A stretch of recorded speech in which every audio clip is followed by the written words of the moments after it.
usese ule. Namshukuru Mola, mwenye furaha. Amani na furaha iwe juu ya mtume wake Muhammad maadamu Uislamu utaendelea kuwepo, na juu ya wazazi wake na masahaba zake, ambao ni viongozi. Kufuatia haya ni mapendekezo yenye manufaa, yaliyojaa furaha na maana.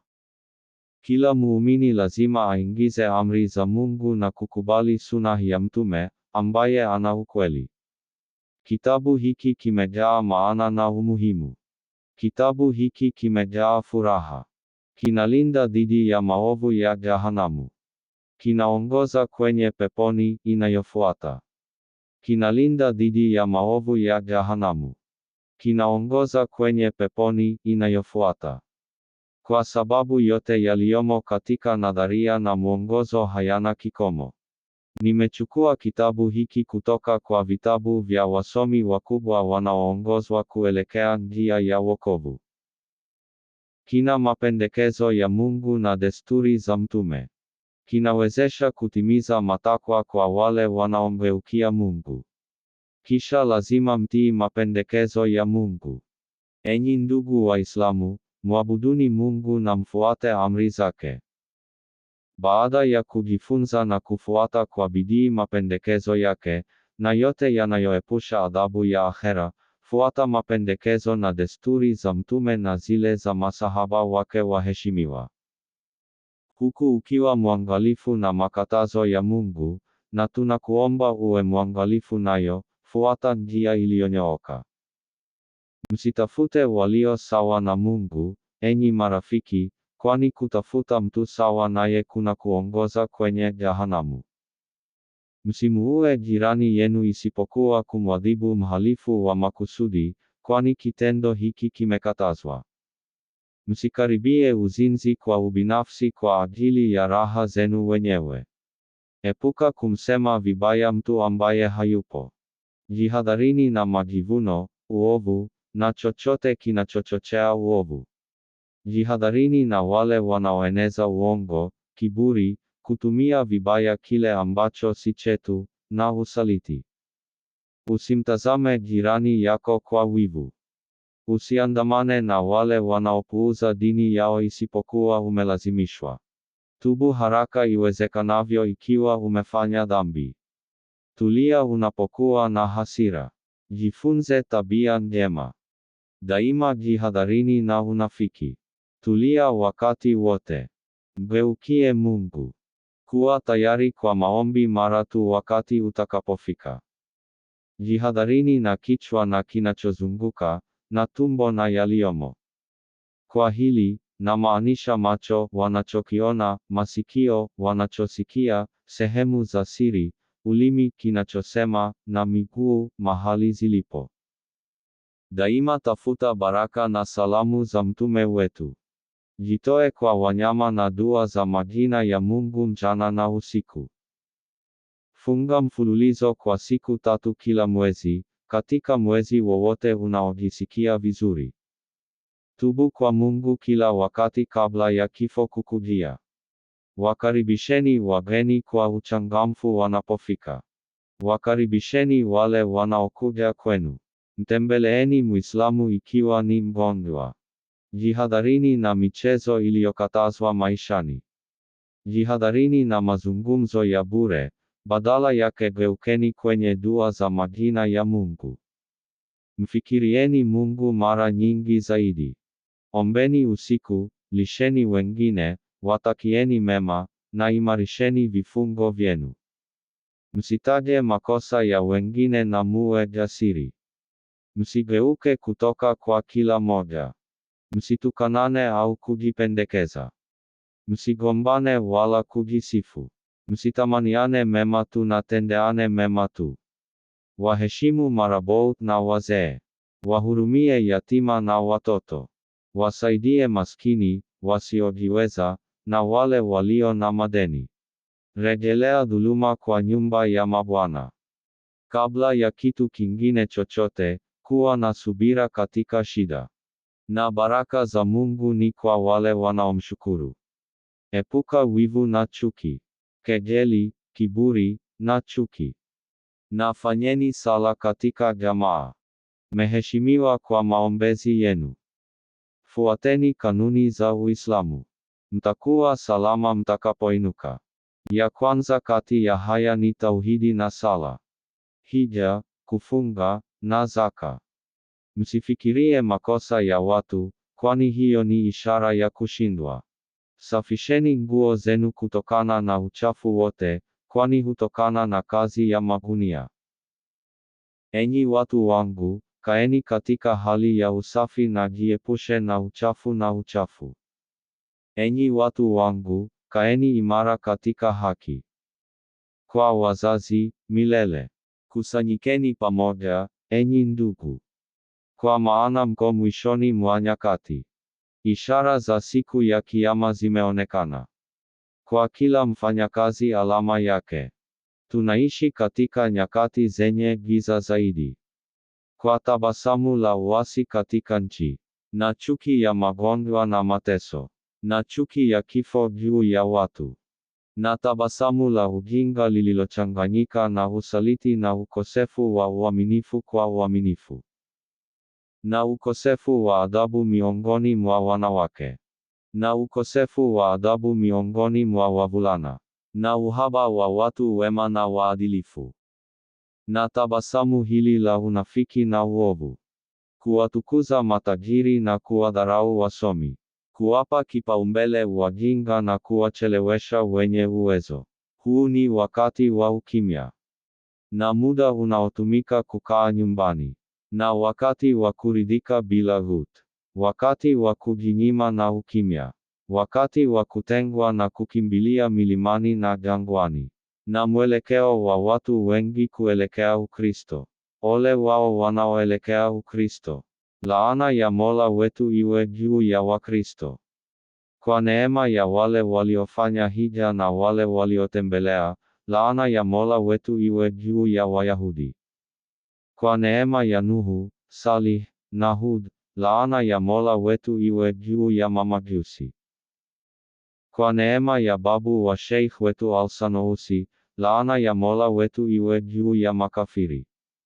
Kwa utakatifu wa mtume, mwenye nuru, ole wao wanaoelekea makafiri. Kwani imeharibika. Ole wao wanaounga mkono maadui. Kwa sababu alipigwa na bahati mbaya. Ole wao Wakristo wote. Nyumba yao imekuwa jehanamu. Hakika, yule aliyeandamana dhidi ya makafiri, na haikuwa kwa lazima. Kutafuta heshima au utajiri, au kutafuta ushindi na upendeleo. Hili ni la kulaumika kulingana na kiapo. Pamoja na mtume wake, bila shaka. Jihadharini na makafiri na maadui. Nafsi, shetani, na hewa. Na epuka sana uvumbuzi. Endelea kufuata milele. Na kwa kufuata sunah ya mtume. Na kwa kubuni mila ya wajinga. Shikamana kwa dhati na sunah ya Masihi. Na sunah ya masahaba wema. Na hapa amri imetimia. Mwanamke mtukufu, mrembo, na mwenye kung'aa. Kwa hivyo mtumieni, enyi ndugu. Mpate amani na neema ya Mungu. Sifa njema kwa Mungu kwa kukamilika kwake. Amani iwe juu yenu siku zote zijazo. Juu ya mtume, yule mwenye mawingu, utajiri wake, na masahaba zake mashuhuri, na wale wanaofuatwa miongoni mwa ndugu, mradi tu majani yabaki kwenye matawi. Shairi limekwisha. Video iliyobaki ni wasifu wa Sheikh Ahmadou Bamba. Asili ya Sheikh Ahmadou Bamba, 1853-54. Mtumishi wa mtume alizaliwa mwaka wa 1270 wa Hijra, inayolingana na 1853-54 ya kalenda ya Gregori, katika kijiji cha Mbea Sikabaol, kilichoanzishwa mwaka wa 1795, kutokana na zawadi kutoka kwa Damel Amarine Peone Sobel. Na babu yake Maharam Mbea Sika. Babu huyu mwenye jina moja alikuwa baba wa Habib Allah, babu yake Sheikh Ahmadou Bamba, kwa kuwa alikuwa na mtoto wa kiume na Sokhna Antasali anayeitwa Muhammad Mbasika, ambaye angejulikana zaidi kama Momar Antasali. Kwa kufuata utamaduni wa kifamilia wa kufundisha Quran na sayansi ya kidini, Momar Antasali, baba mtarajiwa wa Sheikh Ahmadou Bamba, alianza masomo yake katika shule za Ndiambour, hasa Koki chini ya uangalizi wa Sheikh Massamba Diop, mzao wa Mukhtar Nedoum maarufu. Baada ya kukamilisha mafunzo yake ya fasihi, Muhammad Mbasika alimtafuta sheikh mwingine mashuhuri, Muhammad Sal, anayeishi Salom katika eneo linaloitwa Bamba, jina ambalo baadaye lilipewa mtoto mtarajiwa wa Momar Antasali, ili kuendeleza ujuzi wake wa kitheolojia. Mara tu masomo yake yalipokamilika, alirudi kijijini kwake Mbasika, ambapo alianza kufundisha. Sifa yake ya uchamungu na elimu ilienea haraka, na wanafunzi walimjia kutoka mbali. Ilikuwa katika muktadha huu wa uchangamfu wa kiakili ndipo mtoto wa pili wa Sokhna Mariama Bousso alizaliwa mnamo 1853, Muhammad ibn Habib, ambaye vizazi vyake vingemjua vyema kama Sheikh Ahmadou Bamba. Kwa kuwa alikulia katika mazingira ya uchamungu na wema unaotokana na mama yake, ambaye alijulikana kama Jaratullah, jirani wa Mungu, mvulana huyo mdogo alikuwa mapema na hisia ya kidini na usafi wa maadili ambao ungeweza kuelezewa tu kwa neema maalum ya kimungu.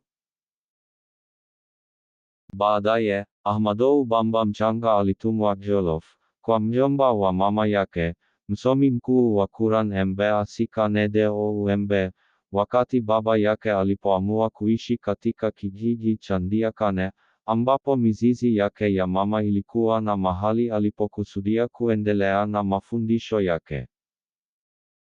Hata hivyo, Sheikh Momar Antasali alilazimika kuhamia Salom miaka michache baadaye, akifuata maagizo ya mshindi wa kidini Maba Diakhou Ba aliyefariki 1867.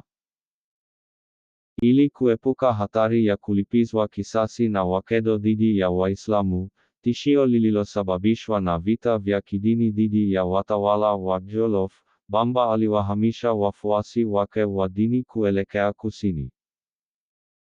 Wakati huo huo, Ahmadou Bamba kijana, ambaye alibaki Jolof na alikuwa na umri wa kutosha kuingia shule ya Kurani, alifundishwa sehemu ya kitabu kitakatifu na babu yake, Masika Ndoumbe.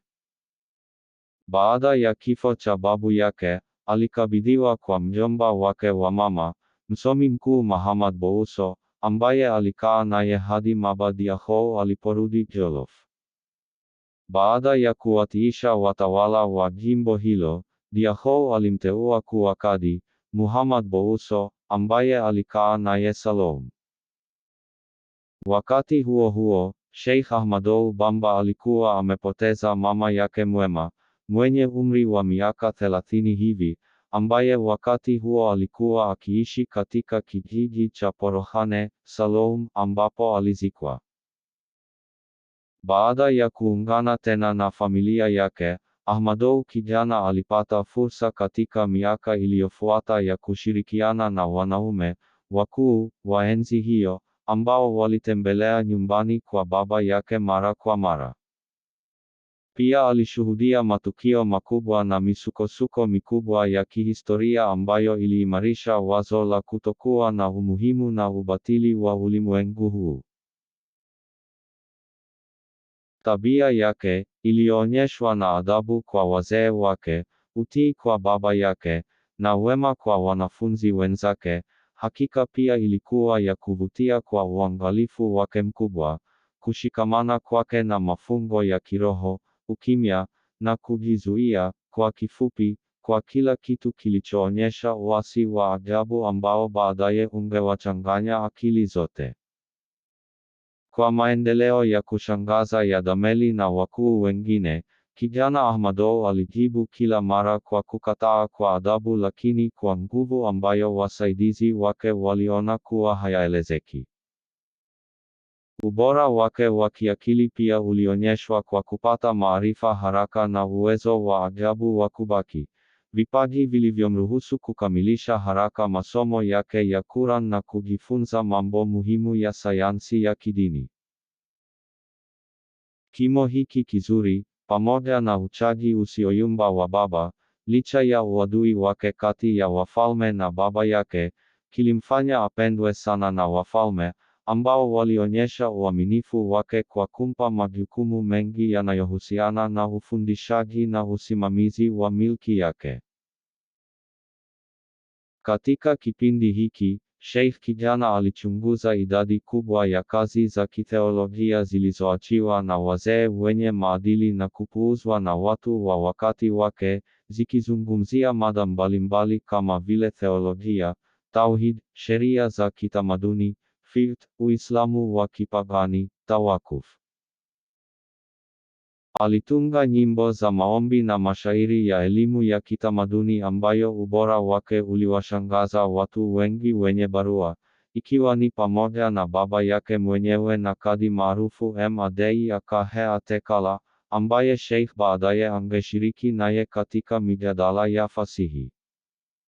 Wakati wa mijadala hii, fikra ya mwanasheria maarufu ilishangazwa na ustadi wa fasihi na kina cha mawazo ya mwanafunzi wake wa mapema. Wakati huo, Prince Lat Dior, aliyefariki 1886, kinyume na binamu yake Madiodio Fall juu ya ufalme wa Cayor, alifukuzwa na Wafaransa, ambao walikuwa wakimsaidia mpinzani wake.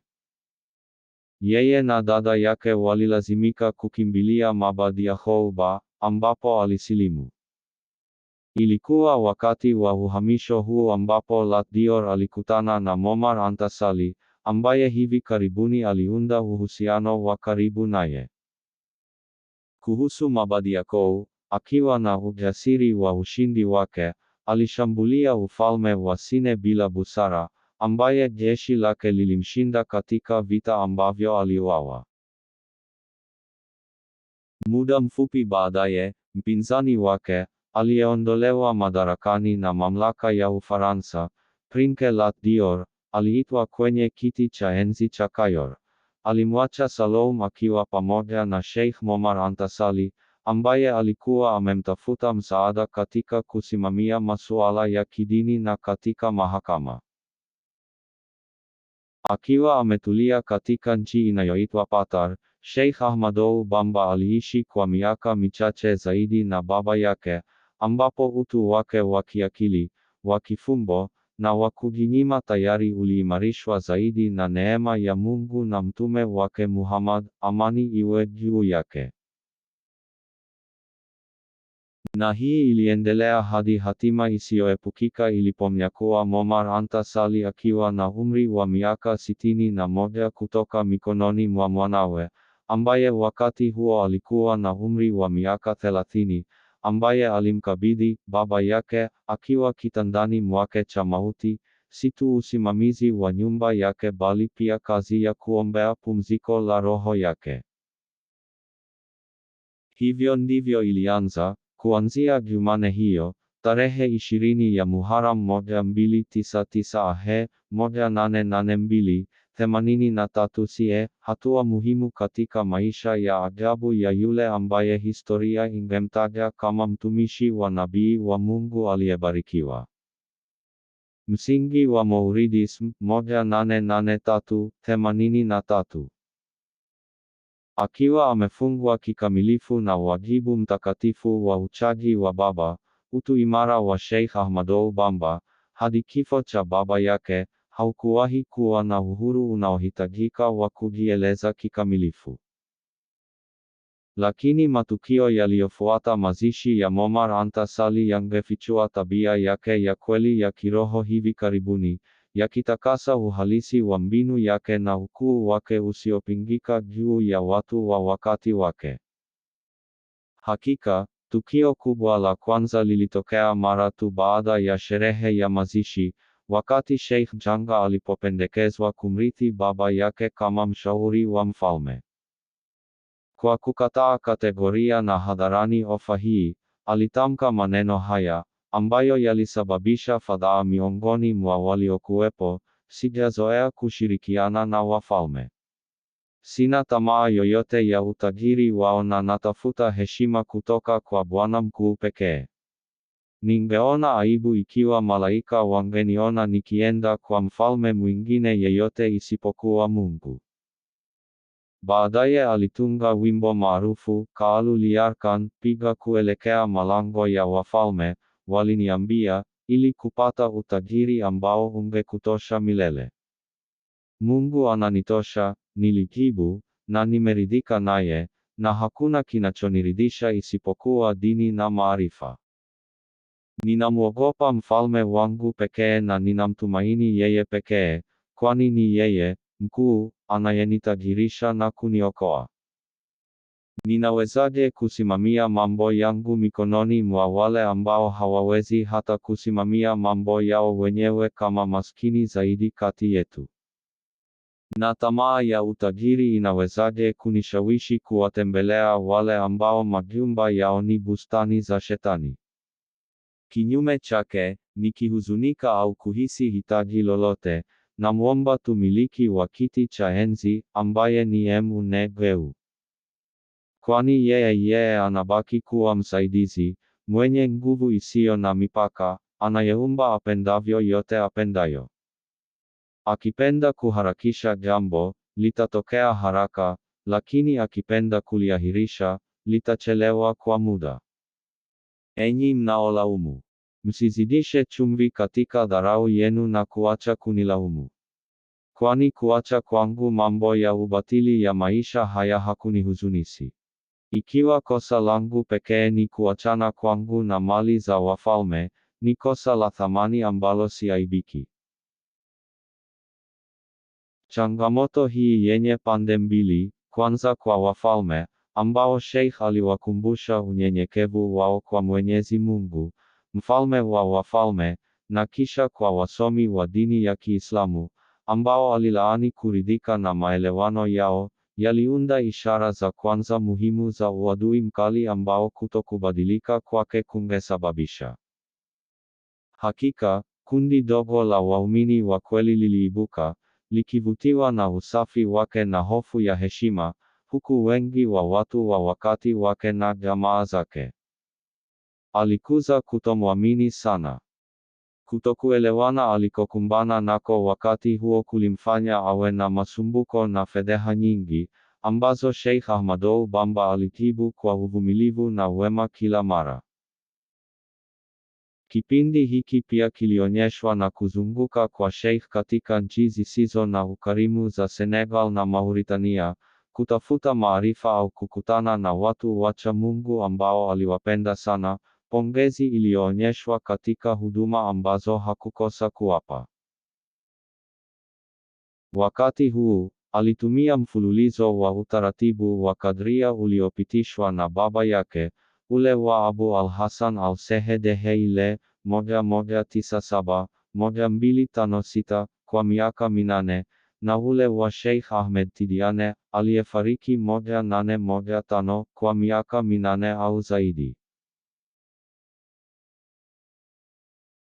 Mtazamo huu mzuri wa Sheikh kuelekea njia zote za kiroho zinazotambulika unashuhudia roho ya uwazi, uvumilivu, na heshima kwa mabwana wakuu ambayo haingeweza kuyumba licha ya majaribio mengi ya kutokubaliana na wajinga au maadui zake, kama alivyoandika katika Njia za Peponi, Masaliku Jinaan, wanyama wote humwongoza mtamani wa kiroho moja kwa moja kwenye hifadhi iliyofungwa ya Mungu, bila kujali kama wanatoka kwa Kadir Jilani, Ahmad Tijani, au mtukufu mwingine yeyote wa kiroho.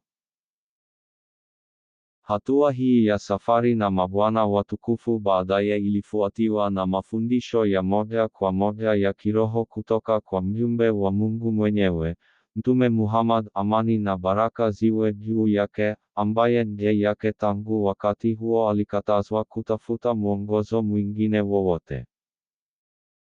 Kuanzia hapo na kuendelea, Sheikh alichukua Quran kama msingi wake wa kiroho na akajitolea kwa huduma, khidma, ya mwalimu wake wa pekee, Mtume amani na baraka ziwe juu yake. Kisha, akitii amri ya Mungu ya kutangaza baraka alizopewa na Mungu, aliwaalika wale wa wakati wake wanaotamani kuanza njia hiyo kumfuata. Kanuni za tarbia yake, elimu ya kiroho, iliyotegemea hasa kuelewa fiziolojia ya kina ya mtafutaji, ilimruhusu Sheikh kuchagua njia inayofaa zaidi kwa uwezo wa mwanafunzi, elimu ya kitaaluma na kiroho. Hivyo, Sheikh alilazimika kuwaelimisha kupitia maneno, akiwatia moyo kwa hekima, hikam, na onyo, intizar, kuelekea kujinyima raha na ukamilifu wa kiroho, akihubiri kwa mfano utunzaji mkali wa maagizo ya kimungu, kuacha kabisa maagizo yake, ukumbusho wa jina la Mungu, zikr, na kujitolea bila kuyumba kwa huduma, khidma, iliyotolewa kwa viumbe vyake na uso wa muumba wao. Umaarufu wake ulienea haraka kutokana na fadhila zake za haiba na nuru iliyowaangazia wafuasi wake, na idadi ya watu waliomjia ilifikia viwango vya kuvutia. Kwa hivyo, miongoni mwa wanafunzi wake katika shule zake za Daaras huko Mbeya, Sika, Kayor na kwingineko, mtu anaweza kuhesabu watu wengi mashuhuri wa heshima ya Kedo, lakini pia wasomi na watu wa Mungu walioshangazwa na vipawa vyake: Sheikh Adama Gueye, Sheikh Ibrahima Fall, Sheikh Isa Diene, Sheikh Ibrahima Sar, N.K. Kusimamishwa kazi huko kulitokea hivi karibuni kutokana na harakati kama hiyo kulisababisha mateso ambayo yaliwalenga haraka wapya wa Mauride mikononi mwa machifu wa eneo hilo ambao mamlaka yao yalihisi kutishiwa na uasi wao wa siri na kwa uadui wa wazi wa mabwana fulani wa kiroho ambao umaarufu wa Sheikh ulionekana kuimarishwa kwa gharama ya kutopendezwa kwa wanafunzi.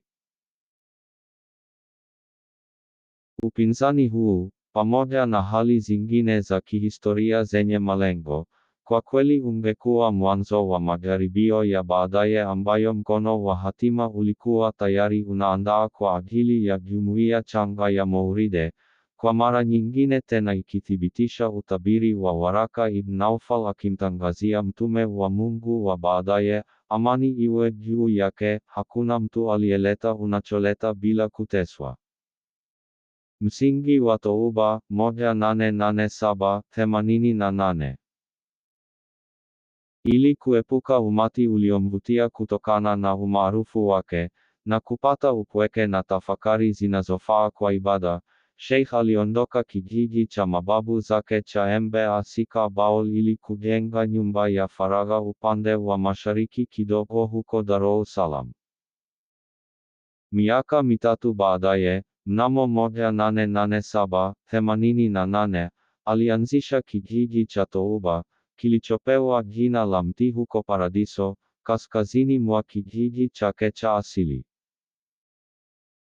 Neno Touba linaonekana mara moja katika Quran, katika mstari wa 29 wa sura ya 13, Ngurumo, ambapo Mwenyezi Mungu anasema, wale wanaoamini na kutenda mema watapata furaha, Touba, na mahali pazuri pa kurudi.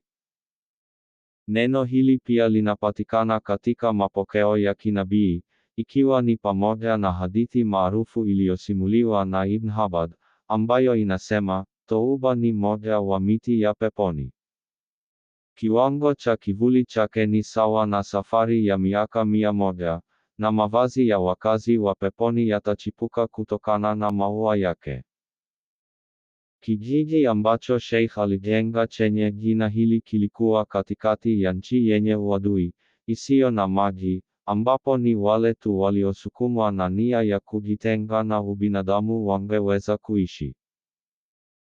Hii inaelezea kwa nini Sheikh alithibitisha, sababu ya Touba na Darul Salam kuwa wapendwa zaidi kwangu kuliko sehemu zingine nilizojenga iko katika ukweli wa nia iliyonitia moyo kuzianzisha. Sikuja hapa kufuata nyayo za babu, wala kutafuta eneo linalofaa kwa kilimo, wala kugundua malisho. Lakini kumwabudu Mungu pekee, kwa idhini na idhini yake. Ilikuwa huko Touba, katika msikiti wake wa Darul Khoudoss, ambapo aliapa utii kwa Mtume, amani na baraka ziwe juu yake, ambaye katika huduma yake aliamua kujitolea kupitia mahubiri yake, ukarabati na ufufuaji wa mafundisho yake kama yalivyofunuliwa na Quran na Sunna, mila ya kinabii, uhusiano ambao mtumishi wa Mtume, Khadimul Rasul, alihisi kwa mahali hapa unaonyeshwa zaidi na nafasi yake kuu katika maandishi yake. Hivyo, aliandika, fanya mji mtukufu wa Touba kuwa mahali pa mafundisho, maarifa, na heshima kwa imani ya kawaida. Upanuzi mkubwa wa jiji, hasa tangu miaka ya 1980, na kuufanya kwa sasa kuwa mji wa pili kwa ukubwa nchini Senegal, na sifa zake nyingi tofauti, za kiroho, za mijini, zinaonekana kuthibitisha kwamba mahali hapa patakatifu kwa kweli ni zawadi isiyo na kifani kutoka kwa Muumba kwa moja wa watumishi wake waliopewa kipawa. Mwanzo wa uadui na mamlaka ya kikoloni. Machi 1889. Hisia kali ya kutoaminiana iliyochochewa na utitiri mkubwa wa wafuasi kwa Sheikh Ahmadou Bamba na athari kubwa ambazo mafundisho yake yalikuwa nayo kwa Maurides wapya, iliunda msingi wa upinzani mkali kutoka kwa baadhi ya viongozi wenye wivu na machifu wa asili waliochanganyikiwa. Ukandamizaji mkali ulianza, pamoja na aina zote za unyanyasaji uliosababishwa na machifu wa kitamaduni, kwa niaba ya wakoloni, kwa wanafunzi wa Mauride kwa madhumuni ya vitisho. Vibanda vyao vilichomwa moto, mazao yao na mali nyingine zilichukuliwa, na walikamatwa kiholela.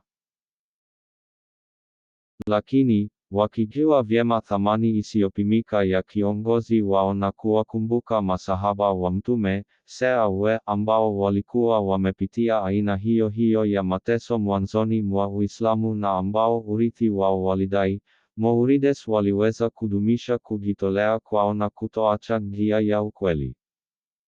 Hivyo, kasi iliyomzunguka Khadimul Rasul iliongezeka. Kampeni ya kimfumo ya kashfa na kudhalilisha dhidi ya mtu mtakatifu ilianza, kama inavyothibitishwa na idadi kubwa ya ripoti za uongo zilizotumwa na uchifu wa eneo hilo kwa mamlaka ya kikoloni. Hapo awali, mamlaka hazikuamini madai hayo, ambayo, baada ya uchunguzi, yalithibitika kuwa hayana msingi. Mwitikio wao wa kwanza ulikuwa kudai kwamba mshtakiwa alikuwa kinyume kabisa na mashtaka dhidi yake. Hii ilichangia kudumisha uhusiano mzuri. Baada ya kuondoka Touba, aliishi Jolof mnamo 1895, ambapo alijenga upya kijiji cha mababu zake, Embe Asika Berei, ambacho kilikuwa kimebomoka. Eneo la kimkakati la eneo hili katika makutano ya Kayor, Baol na Jolof, lakini pia uhamiaji usio wa kawaida uliotokea hapo na ambao ulivutia vipengele vingi vya waungwana walioanguka Wakedo. Yote haya, pamoja na tabia inayozidi kuonyeshwa ya kutotii kwa wapya wa Mauride, haikushindwa kufufua haraka tuhuma na uadui.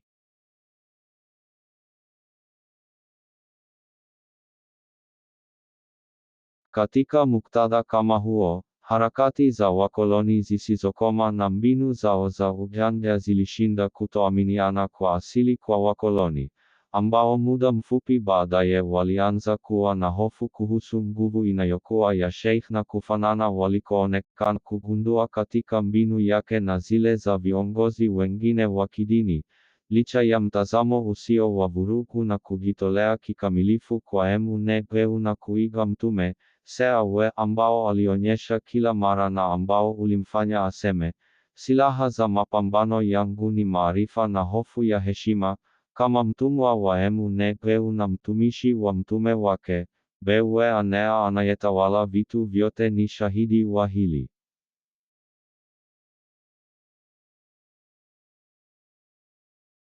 Bila kujua kabisa falsafa ya Sheikh na fumbo lake la khidma, huduma kwa mtume, ambalo liliondoa vitendo vyote vya vurugu, hata dhidi ya viumbe wabaya zaidi, lakini pia lilishangazwa na tofauti kati ya ukali wa washtaki na uvuguvugu wa kukataa kwa mshtakiwa. Yote haya pamoja na psychosis iliyoenea ya vita takatifu ilimfanya gavana mkuu aamue, mnamo Mei 1895, kumwita Sheikh Ahmadou Bamba huko Louis, na hivyo kutekeleza, kwa kweli, mapenzi ya Aliyeye Juu ambaye alikuwa ameamua tangu milele. Uhamisho wa Sheikh visiwani. Kituo cha Jewel, Agosti 10, 1895. Kufuatia kampeni za kashfa dhidi ya Sheikh Ahmadou Bamba, Kamanda Leclerc, msimamizi wa wilaya ya Saint Louis, alituma barua ya kutisha kwa wakubwa wake mnamo Julai 1895. Gavana mkuu wa Senegal na wategemezi wake, Moutet, kisha akatuma wito kwa Sheikh huko Mbasika Berei. Kwa kuwa hakuweza kuhudhuria, Sheikh alimkabidhi kaka yake na mtu wa kulia, Mame Thierno Birahim, kwa gavana, ambaye alitafsiri kitendo hiki kama chuki na changamoto kwa mamlaka yake. Kwa hivyo, msimamizi Leclerc, akiwa kiongozi wa kikosi kikubwa kilichoundwa zaidi na walinzi na wapanda farasi wakiongozwa na machifu wa eneo hilo, alipewa jukumu la kuandamana hadi Mbasika Berei kumlazimisha mtu mtakatifu kuhudhuria wito huo. Baada ya kuarifiwa kuhusu hili, Sheikh Ahmadou Bamba ilibidi amtume Mame Thierno Birahim mara ya pili kujaribu kuondoa kutokuelewana huko. Lakini akikabiliwa na azimio lisiloyumba la msimamizi, mjumbe wa Sheikh alilazimika kumjulisha kuhusu kushindwa kwa misheni yake. Katika hatua hii, Sheikh Ahmadou Bamba, akihisi utendaji kazi wa wosia mkubwa, ambao pekee ungeweza kudhibiti matukio haya, aliwakabidhi watu wake kwa neema ya Mungu na kuanza kukabiliana na maadui zake. Ilikuwa kwa njia hii ndipo alipokutana na mkuu wa gavana katika mji wa Jewel alasiri ya Jumamosi, Agosti 10, 1895. Siku hii, tarehe 18 ya Safar 1313 AH, baadaye ingekuwa siku ya Maghal kuu ya Touba, kwani jaribio hili tayari liliashiria, machoni pa Sheikh, mafanikio na faida zisizopimika ambazo Mwenyezi Mungu angempa katika huduma aliyokusudia kuwafanyia wanadamu wote, Nabii Muhammad, amani na baraka ziwe juu yake.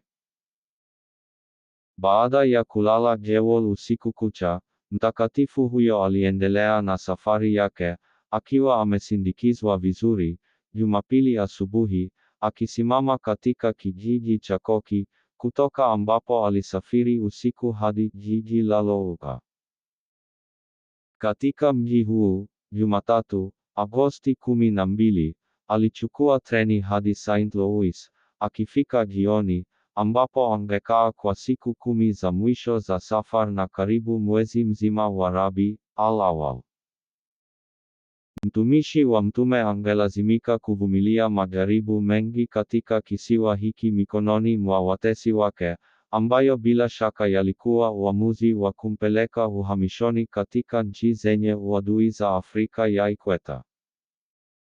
Lakini wale waliomfukuza na kujaribu kumdhalilisha milele hakika hawakujua kwamba Mwenyezi Mungu, tangu milele yote, alikuwa amejiwekea wajibu wa kuwasaidia marafiki zake popote walipo. Baraza la Faragha la Saint Louis, Septemba 5, 1895. Baada ya kukamatwa kwake huko Jeuole, Sheikh Ahmadou Bamba alibaki St. Louis hadi Septemba 5, 1895, wakati baraza la faragha, lililoundwa na wanachama 10 wanaokutana katika chumba chake cha kawaida cha majadiliano, lilipoamua kumfunga gerezani huko Gabon. Historia imekumbuka hasa siku hii kwa kujizuia kwa Sheikh katika utetezi wake dhidi ya mashtaka yaliyowasilishwa kwake, lakini hasa kwa ujasiri wake katika kuanzisha, chini ya hati iliyowasilishwa kwake, Sura Ikhlas, ishara ya umoja kamili wa Mungu kama kukanusha utatu, kama sahihi. Zaidi ya hayo, inakumbukwa kwa utendaji wake maarufu wa rakaa 2 mahali pa mkutano. Sadfa kubwa ilikuwa kwamba matukio haya hayakutokea tu wakati wa mwezi wa kuzaliwa kwa Mtume, Sawa, Rabi al-Awwal Qamar, ambao Sheikh aliuheshimu sana, lakini baraza la faragha lilifanyika tarehe 14 ya mwezi, ambayo inalingana na siku iliyofuata siku ya kuzaliwa ya Mtume, Sawa, ambaye safari yake ilidaiwa kufanywa kwa ajili ya huduma yake. Hakika, mtume wa mwisho wa Mungu, Sawa, kulingana na hagiografia ya Waislamu, alizaliwa usiku wa tarehe 12 ya Rabi al-Awwal na pia alihamia Madina tarehe 12 ya mwezi huo huo. Sadfa ya kushangaza ni kwamba mtumishi wake pia angeitwa kwenda uhamishoni na kuanza ibada aliyokuwa amemkusudia siku 2 baada ya siku hiyo ya kalenda inayolingana na hijra ya bwana wake, amani na baraka ziwe juu yake, ambaye alikuwa amepitia mateso kama hayo chini ya hali zinazofanana sana, kama ilivyosimuliwa katika Quran. Nakumbuka wakati makafiri walipopanga njama dhidi yako ili kukufunga au kukuua au kukutoa. Lakini walikuwa wakipanga njama huku Mungu akijua mpango wao. 8:30. Wakati wa kukaa kwake St. Louis, Sheikh Ahmadou Bamba alikuwa kitu cha wasiwasi kwa watu wengi mashuhuri wa Kiislamu, ambao baadhi yao walimhimiza kwa nguvu kukata rufaa kwa uamuzi huo usio wa haki, uwezekano ambao hakuukubali kamwe, kwani, kama alivyosema, nimeridhika na Mungu, bila wafalme wadogo, na Muhammad, bila mpatanishi mwingine yeyote. Hivyo, mtumishi wa Mtume alilazimika kuondoka kisiwa cha St. Louis asubuhi ya Alhamisi, Septemba 19, 1895, sambamba na siku ya mwisho ya mwezi wa Rabi al-Awwal, kusafiri kwa reli, treni, hadi jiji la Dakar ambapo matukio zaidi yalimsubiri. Uhamishoni Gabon, 1895-1902. Mara tu uamuzi wa kumpeleka Gabon ulipofanywa mwishoni mwa kikao cha baraza la faragha la St. Louis, Sheikh Ahmadou Bamba alihamishiwa Dakar, ambapo alifika jioni ya Alhamisi, Desemba 19, 1895. Akikaa na mzaliwa wa asili anayeitwa Sheikh Ibra Bineta Gueye, Sheikh huyo, ambaye alikuwa amefunga, aliitwa mara moja na gavana wa Dakar, ambaye hasira yake ilimwangukia, na kumlazimisha kulala usiku kucha katika seli chafu. Hali mbaya zilimuathiri sana Sheikh kiasi kwamba baadaye aliandika, ninapofikiria kile kilichoamuliwa kuhusu gavana huyu na seli hii, mara moja nahisi hamu ya kupigana kwa silaha. Lakini yeye anayefuta dhambi, nabii, ananizuia kutoka humo.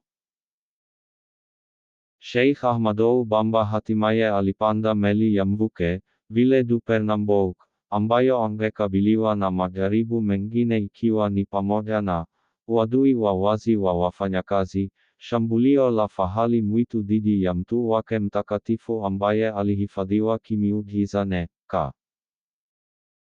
Alipokuwa visiwani, Sheikh, kulingana na maneno yake mwenyewe, alikabiliwa na kila aina ya unyanyasaji na unyanyasaji katika kipindi chote cha kukaa kwake mfululizo msituni mwa Mayumba, huko Lea Mbarene na kwingineko.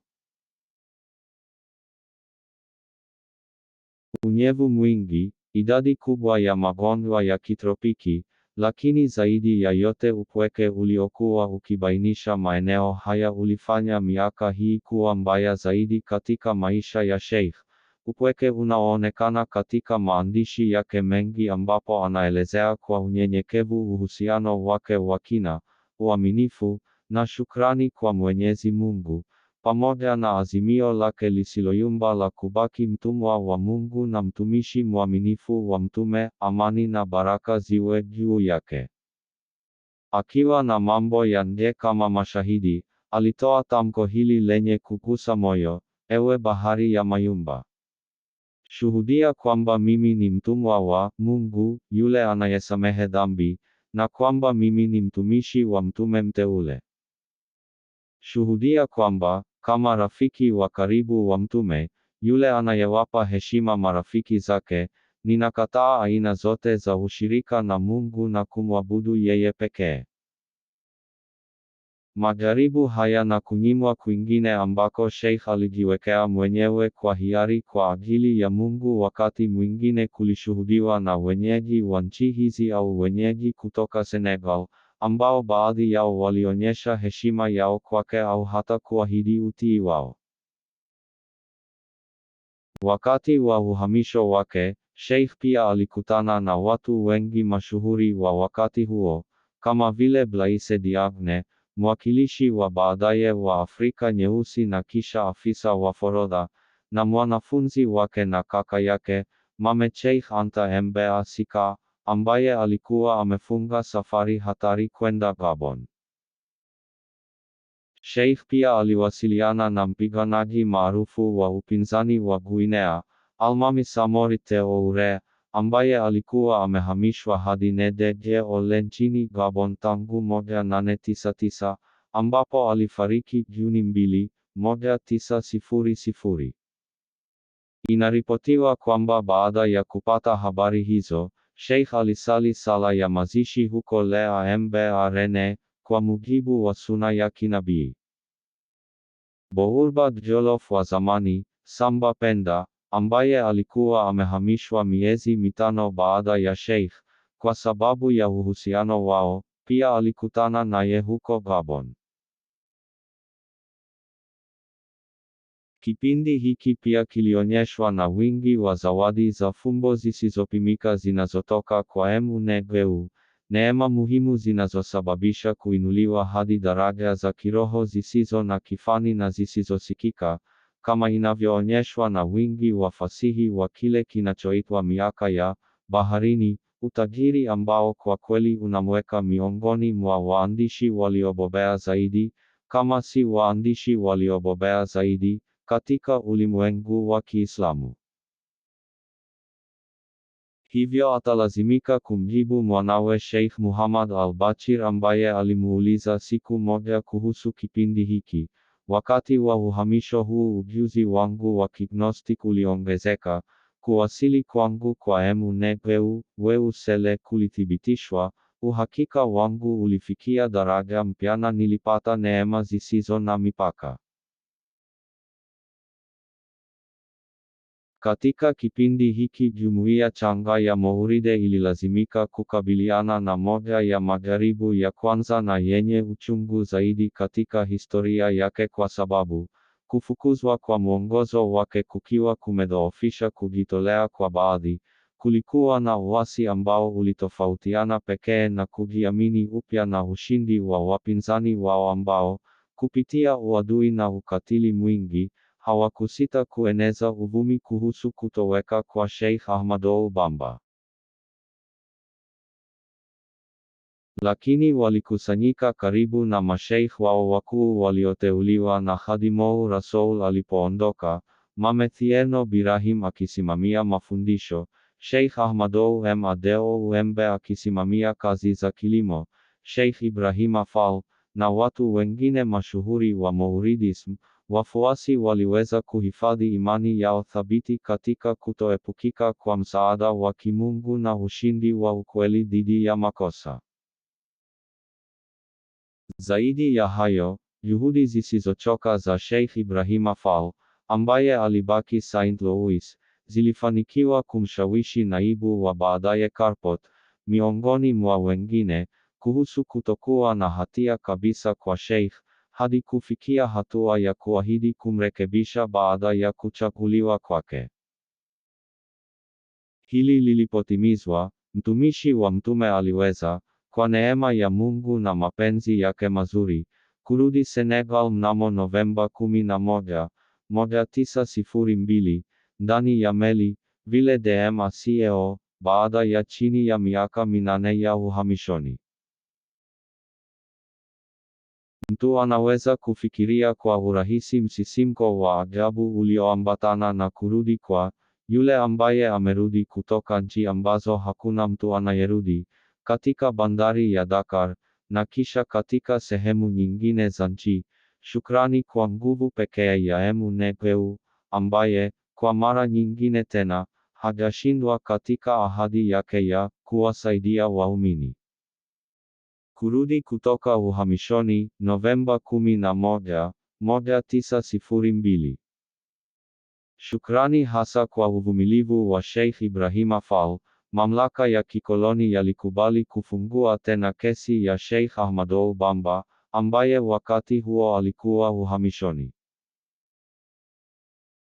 Mara tu hali dhaifu ya madai yaliyosababisha kufungwa kwake ilipothibitishwa, naibu Karpot alifanikiwa kumrekebisha Sheikh na kumrudisha Senegal mnamo tarehe 20 ya Shahban 1320, yaani, Novemba 11, 1902, baada ya safari ya siku 14 kwa meli, Ville de Maceo. Furaha iliyoambatana na kurudi huku kwa muujiza haikuwa na kifani kote nchini. Sheikh aliondoka kwanza kwenda St. Louis, ambapo alikaa kwa siku chache za kukumbukwa na zenye kugusa moyo sana. Kisha akasafiri hadi Louga kabla ya kuendelea hadi Dar es Salaam, ambapo kaka yake na mwanafunzi wake, Mame Sheikh Anta, waliandaa sherehe zisizosahaulika zinazofaa kwa mfalme. Baada ya kukaa kwa mwezi moja, mtumishi wa mtume alihamia Darul Emanam, ambapo alikaa kwa miezi kadhaa. Wakati huu, watu walikusanyika kutoka pembe zote za dunia katika mawimbi yasiyoisha kwa nafsi yake takatifu. Akiwa amejawa na neema zisizo na milele alizopewa na Bwana kupitia miaka mingi ya majaribu ya upweke, hakuacha kuwapa roho na mioyo mwangaza wake wa ukarimu, wala kuwamwagia wahitaji na wanaostahili zawadi za kila aina zilizomjia. Jumuiya ya vijana ya Mouride iliimarika na ilionekana kufikia ukomavu baada ya miaka ngumu ya uhamisho. Ikikabiliwa na mabadiliko haya ya ajabu ya matukio, uovu ungehamasisha nguvu zake hivi karibuni na kujaribu kumwangamiza mtu mtakatifu. Operesheni huko Darul Almanam, Juni 1903. Kufuatia athari ya kisaikolojia ya kurudi kutoka uhamishoni kwa wakazi wa eneo hilo na hisia iliyoongezeka ya ari miongoni mwa wanafunzi wa Mouride, ambayo iliwaongoza kukataa mamlaka ya wakuu wa jimbo, majibu yalikuwa ya haraka. Wakati huu, walichukua fomu ya kashfa kali zaidi kuliko hapo awali, haswa wakimtuhumu Sheikh kwa nia ya kuweka silaha majumbani mwake na kuwaandaa wafuasi wake kwa uasi dhidi ya wakoloni. Mtu huyo mtakatifu, anayeishi katika kijiji cha Darul Almanam, tangu wakati huo aliwekwa chini ya uangalizi mkubwa na mawakala wa mamlaka ya Ufaransa waliopewa jukumu la kuingilia mzunguko wake wa ndani. Ilikuwa katika muktadha huu mgumu ambapo alipokea wito kutoka kwa msimamizi wa mzunguko wa Teheise akimwalika aje nyumbani kwake, ambapo mtumishi wa mtume alijibu mnamo Mei 4, 1903, kwamba ni mateka wenu na hamtambui bwana mwingine zaidi yeye akae na humheshimu yeye pekee. Lakini mbali na wazo la uchochezi ambalo wapinzani wake walikuwa nalo, jibu hili kutoka kwa Sheikh lilichochewa tu na kushikamana kwake na mkataba uliohitimishwa na bwana wake ambao ulimkataza kufanya chochote bila idhini yake. Akiwa hajui kabisa mambo kama hayo na akiwa ameshawishika zaidi na nia za kivita za Sheikh, ambazo zilionekana kuungwa mkono, angalau na mtazamo wake, lakini hasa na azimio la kuvutia la wanafunzi wake lililoazimia kutoruhusu dhuluma irudiwe, Gavana Kaimu, Merlin, alimtumia barua nyingine mnamo Mei 12 kupitia mjumbe kutoka Sheikh Sidia wa Mauritania. Kufuatia barua ya mwisho, yenye tarehe 23 Mei na kuwasilishwa na mkalimani Farba Biram, ikimhimiza kusafiri hadi Saint Louis, ambapo Sheikh Ahmadou Bamba alieleza kukataa kwake, kikosi cha wapiganaji 150 wenye bunduki na sipahi 50 wenye silaha nzito kilitumwa Mbeya Sika mnamo Juni 10, 1903, chini ya amri ya msimamizi Alice, kwa nia ya siri ya kumuua mtu mtakatifu iwapo mapigano yoyote yatatokea. Licha ya kujitolea kusikoyumba kwa maelfu ya wafuasi wake na wito wao wa dhati wa upinzani mkali, Sheikh Ahmadou Bamba alitamka maneno haya ya dhahabu: situmaini msaada wa rafiki yeyote, wala siogopi uchokozi wa adui, mimi ni mtiifu kabisa kwa Mungu. Baada ya kuepuka umwagaji damu, mtumishi wa mtume alijisalimisha na hivi karibuni alitumwa Juni 20, 1903, kwa Sheikh Sidia, ambaye ofisi zake nzuri na ushawishi wa kiroho ambao wakoloni waliamini alikuwa nao juu ya Sheikh hakika aliongoza uhamisho huu wa pili huko Mauritania, ambao ungedumu kwa miaka 4 mirefu na yenye misukosuko. Uhamishoni Mauritania, Juni 1903. Mtumishi mwenye pekee wa mtume aliitwa, kwa mara ya pili maishani mwake, kuiacha familia yake alipolazimishwa kuondoka kwenda Mauritania tarehe 14 ya mwezi wa Bamou, Rabi al-Awwal, 1321. Tarehe hii, ishara ya hatima, ingelingana kabisa na ile ya baraza la faragha la Saint Louis ambalo lilikuwa limeamua kumpeleka Gabon. Maelezo mengine ya sifa ni kwamba tarehe hii ya 14 ya mwezi wa Bamou inawakilisha siku baada ya kumbukumbu ya kuzaliwa kwa mtume, Pebeuhe, na ile ya hijra yake kwenda Madina, ambayo yote ilifanyika tarehe 12 ya mwezi wa Bamou. Hivyo, Sheikh Ahmadou Bamba alijiunga na Sheikh Sidia huko Saoud Elma baada ya kumkabidhi kaka yake, Mame Thierno Birahim, jukumu la kusimamia elimu ya Mourides na Mame Sheikh Anta kusimamia kazi zao. Mara tu alipofika katika eneo la Mauritania, Sheikh aliitwa kuandamana na familia ya Sheikh Sidia katika safari zao nyingi kwenda kwenye maeneo ya kunywea maji kama vile Babagowi, Alidia, Tanamir, na Sarsar.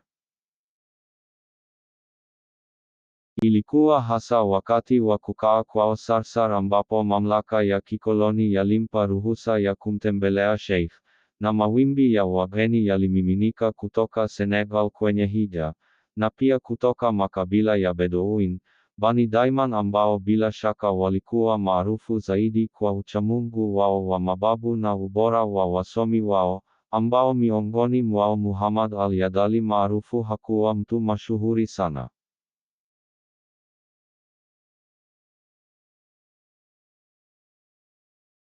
Hisia isiyoelezeka iliyosababishwa na nuru na zawadi zisizopimika za mtumishi wa mtume, ambazo wakuu hawa walizigundua haraka baada ya mtihani, ziliwaongoza kwa kauli moja kuwapa utii kwake, ikifuatiwa na makabila mengine ya Bedouin.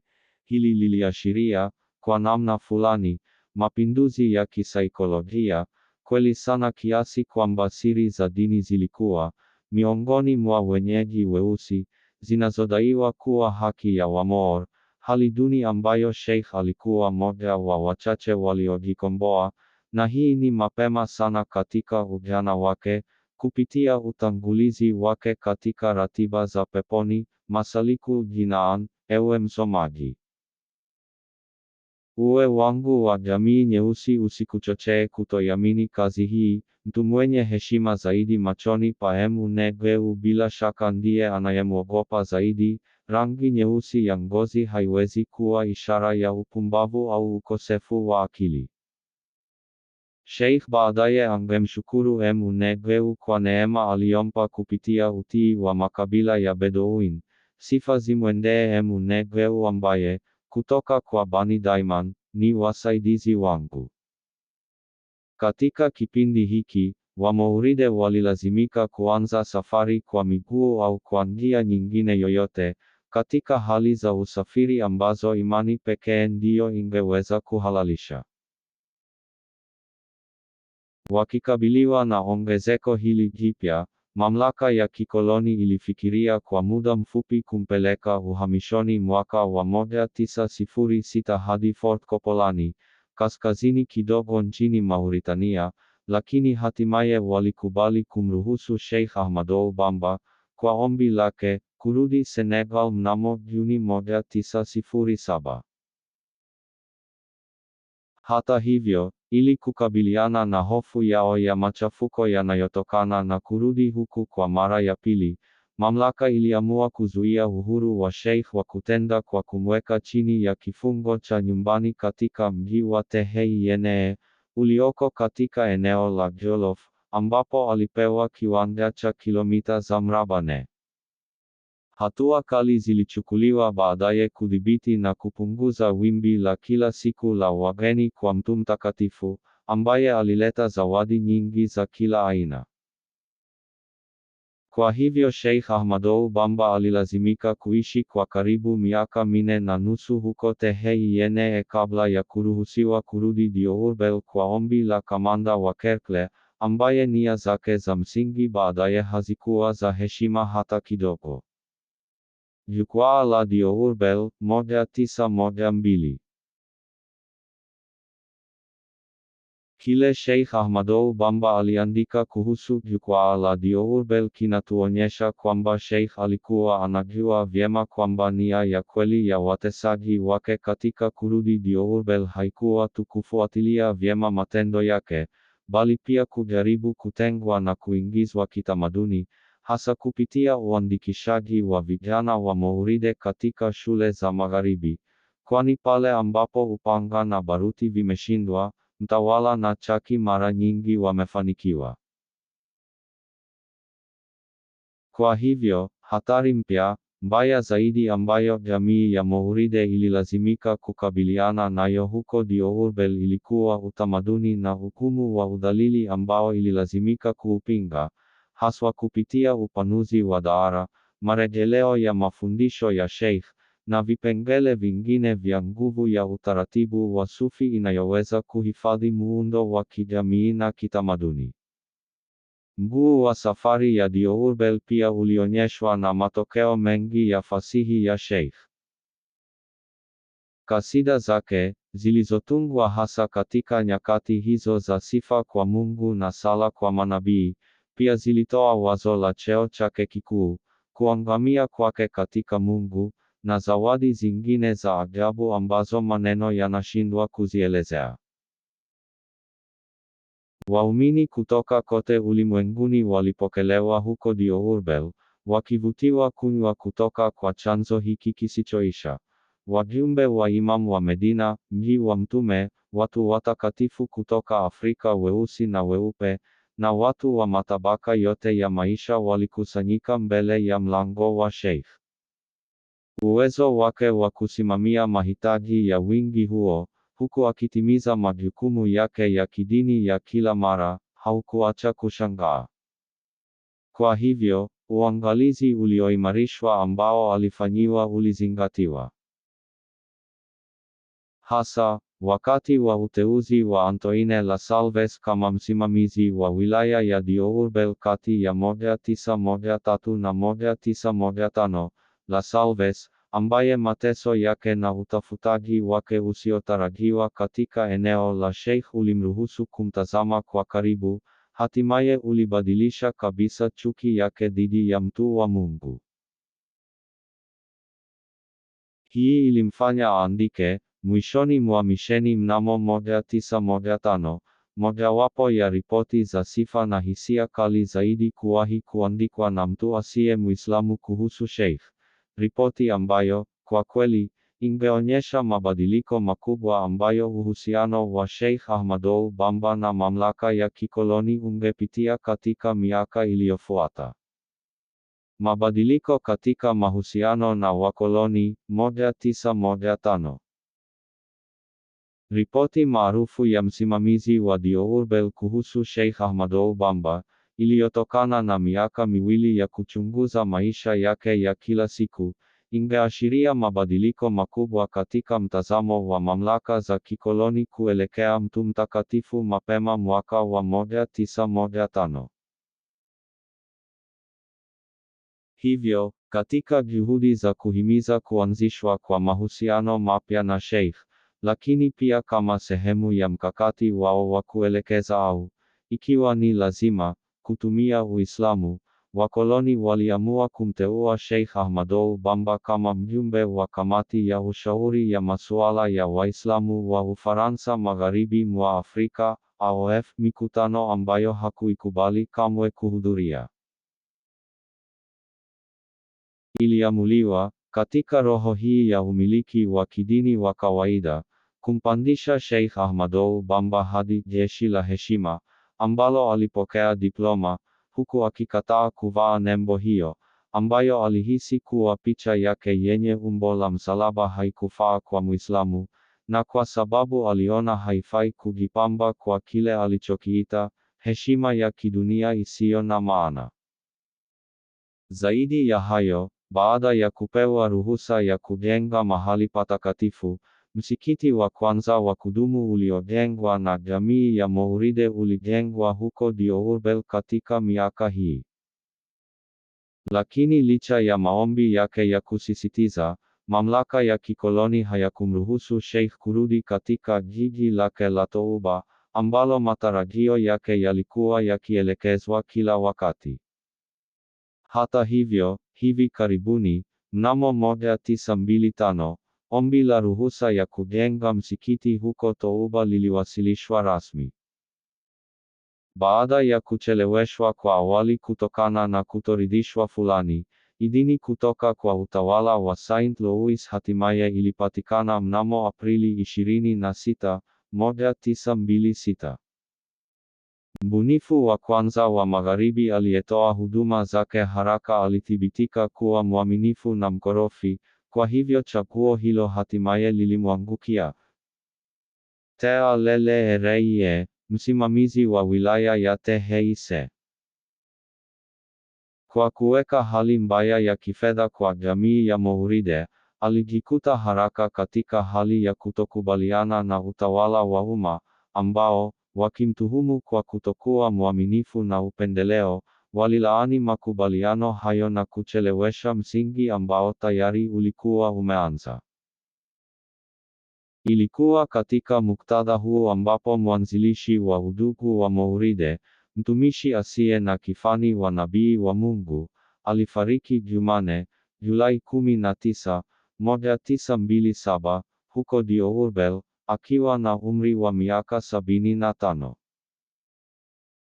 Baada ya kuishi miaka kadhaa inayolingana na idadi ya aya katika sura ya 39, Az-Zumar, vikundi, ambavyo aya zao za mwisho zinaonyesha kilele cha uhai uliobarikiwa, na wale waliomcha Mola wao wataongozwa peponi kwa makundi. Watakapofika humo na milango yake ikafunguliwa, walinzi wake watasema, amani iwe juu yenu. Umefanya vyema, basi ingieni mkae humo milele. Nao watasema, sifa njema ni za Mwenyezi Mungu, ambaye ametimiza ahadi yake kwetu na kuturithisha milki ya peponi. Tutakaa peponi popote tupendapo. Ni malipo bora ya wale wanaofanya mema. Kifo cha Sheikh, Julai 19, 1927. Tarehe 19 ya Muharram katika mwaka wa 1346 AH, inayolingana na Julai 19, 1927, ilikuwa moja ya siku za kusikitisha zaidi katika historia ya undugu wa Mauride, iliyoonyeshwa na mshtuko mkubwa na kutoamini habari za kifo cha mwanzilishi wake. Hakika, kifo cha Sheikh kilitokea Jumane hiyo wakati mwanawe mkubwa na mrithi wake wa baadaye, Serigne Muhammadou Mbe Asika, na mjomba wake, Sheikh Bala Mbe Asika, walipomgundua mtu mtakatifu amelala kwenye mchanga wa kibanda kwenye mali yake, mahali ambapo alipenda kujificha. Kisha Sheikh Moustapha alionyesha fadhila za uwazi na kujizuia ambazo zingetambulisha ukhalifa wake kwa kupanga mazishi yake kwa busara huko Touba, kulingana na matakwa ya marehemu. Utawala, mwanzoni ulisita kuruhusu mazishi haya huko Touba, ambayo yangeweza kukuza ukuaji wa undugu wa Mauride kwa kuhamisha jamii yake kuu kutoka Diourbel, ulionekana kuzidiwa na kasi ya matukio. Hata hivyo, mara tu baada ya kupata taarifa, iliingilia kati kwa kuziba mali ya marehemu na kuteua tume ya kuisimamia. Jumuiya ya Mauride iliingia katika mshtuko usioelezeka. Hata hivyo iliitikia kwa utulivu na heshima, na baada ya kusikia habari hizo, ilianza kumiminika kutoka pande zote hadi kaburi la mtu mtakatifu. Bila shaka, ilikuwa moja ya siku zenye kuvunja moyo zaidi maishani mwao, jaribio la kuamua na lenye uchungu zaidi ambalo mioyo hii mizuri ililazimika kuvumilia. Walidaiwa upendo wao kwa nuru ya Mungu, nia yao ya kujitolea kwa ajili ya njia yake, na hisia yao ya kupata tena utu wao wa kibinadamu kabisa kwa mtu dhaifu wa Touba, ambaye sasa alikuwa amelala kusini mwa Ainu Rahmati, kisima cha rehema. Hata hivyo, mfadhaiko ulibidi utoe nafasi ya kurudi kwenye majukumu yaliyohitajika na mwendelezo wa misheni na harakati za kasi zilizoanzishwa na kiumbe huyu wa kipekee. Kwa hivyo, chini ya wiki moja baada ya kifo cha Sheikh Ahmadou Bamba, baraza la familia liliamua kumteua Sheikh Muhammadou Moustapha Mbe Asika, mwana mkubwa wa Sheikh, kama mrithi wa baba yake. Khalifa pia alikabidhiwa jukumu la kusimamia miradi ya ujenzi ya Mauride, ambayo muhimu zaidi bila shaka ilikuwa ujenzi wa msikiti wa Touba, mahali ambapo baba yake alizikwa. Hivyo ndivyo ilianza, mnamo Julai 25, 1927, awamu nyingine katika historia ya Wamauride ambao, nyuma ya khalifa wao na licha ya kila aina ya shida na upinzani, wangeonyesha kwamba nguvu ya mawazo, kushikamana bila kuyumba kwa ukweli na amri ya kimungu, hofu ya heshima, upendo usio na kikomo kwa mtume wa Mungu, tangazo la umoja kamili wa Mungu, na azimio mbele ya majaribu yaliyodumu katika njia iliyonyooka, yote haya yanapita uhai mdogo wa kidunia. Kwa hivyo, kama historia ingethibitisha baadaye, Sheikh Ahmadou Bamba hangeweza kamwe kufa kweli.